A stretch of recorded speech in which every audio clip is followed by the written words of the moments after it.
ആ സംരംഭങ്ങൾ തുടങ്ങി അതിന് വരുമാനം കണ്ടെത്തി കൃത്യമായിട്ട് തിരിച്ചടക്കാൻ നമുക്ക് കഴിയും.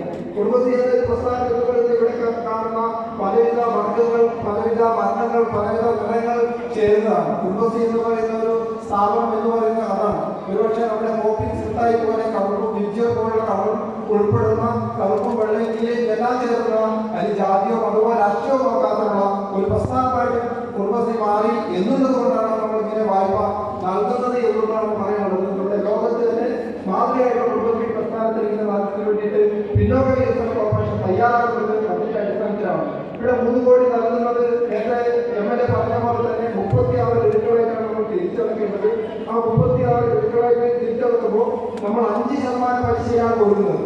മറ്റു പല സംഘങ്ങളെല്ലാം തന്നെ നമ്മുടെ ഈ കർണാടക മേഖലയിൽ തന്നെ പ്രവർത്തിക്കുന്നുണ്ട്. ബ്ലേഡ് പോലുള്ള മാഫിയകൾ പ്രവർത്തിക്കുന്നുണ്ട്. അവരുടെ പലിശ എന്ന് പറയുന്നത് 14-15% പലിശയാണ് നൽകുന്നത്. ആ പലിശയിൽ നിന്ന് കൊള്ളപ്പലിശയിൽ നിന്ന് ഒഴിവാക്കി കേരള